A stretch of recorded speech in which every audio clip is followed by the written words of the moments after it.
Good morning, you guys. It's actually early enough. I can say hello. I can say good morning.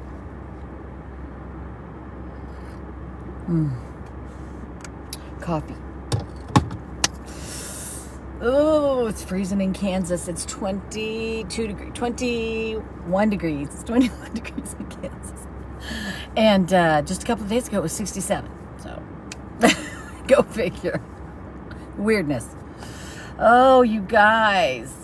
Oh, I don't know how many of you have been just kind of watching my posts on Facebook, but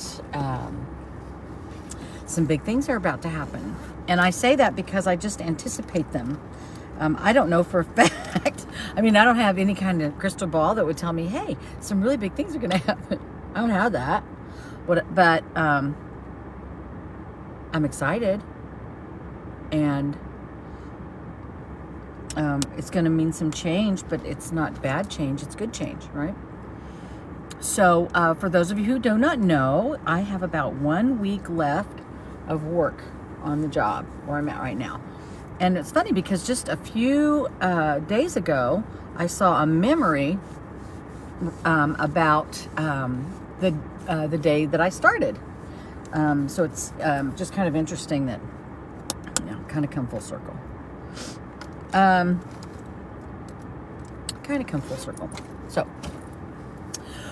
but we live in a place where we are constantly bombarded with reasons to be afraid. Dear friends have passed from COVID, from other diseases. I know a lot of people who are dealing with depression. We have lots of stuff going on in our world that's just frightening. It'd be really easy to crawl in a hole and just hide away.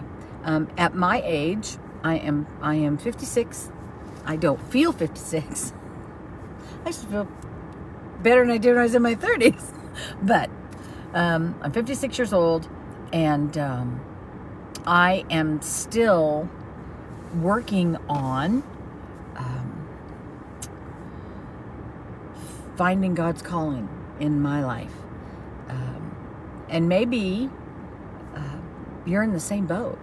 Maybe you're working in a job where you feel like your gifts are not being used, or maybe you are not in ministry that you feel you ought to be in, or maybe you feel like God's really been burdening you to pray for certain things and you're just not sure what you're supposed to do about this situation or that situation. Maybe you've had one door after another close.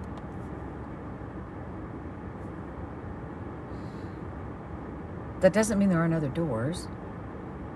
And it certainly doesn't mean that there aren't other doors that you should go through.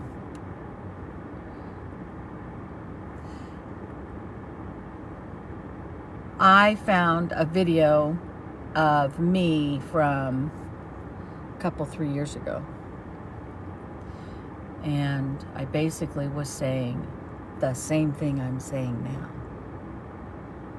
That it's time to take a risk. That I'm about to take a risk. And I probably did jump into something that was new and different then. And I thought, well, this is really daring of me. But then I backpedaled and went back to the same old thing that I've done time and time again. So I kind of just jumped a little. I didn't really jump wholeheartedly.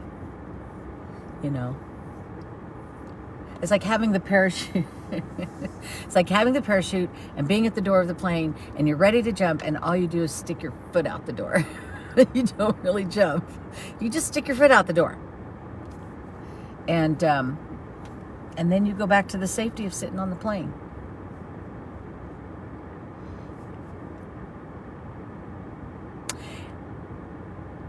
I don't want to go backwards again.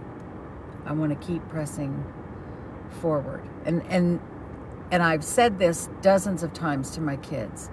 Regardless of what happens today with your situation today, you have to keep moving forward. The alternative of going back to some place that wasn't working or something that wasn't working is that option can't be open. You have to press forward. And if doors close, doors can open.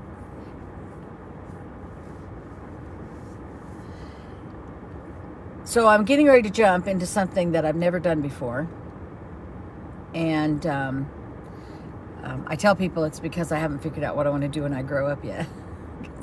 I don't know when I'm going to grow up. I don't want to grow up. You know what?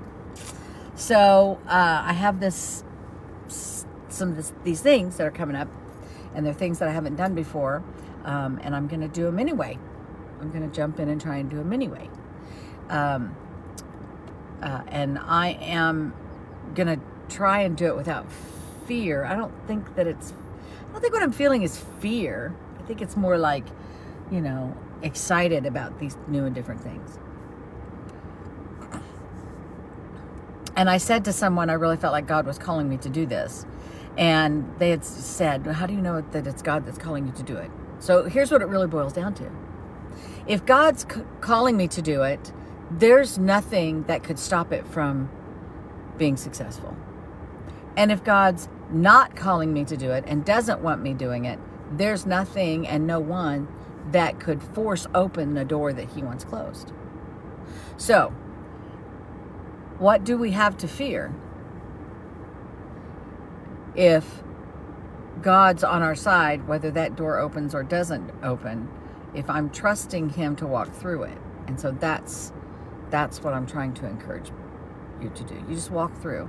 And if you're trying to push open doors and they're not opening, there's probably not anything you can do to force them open.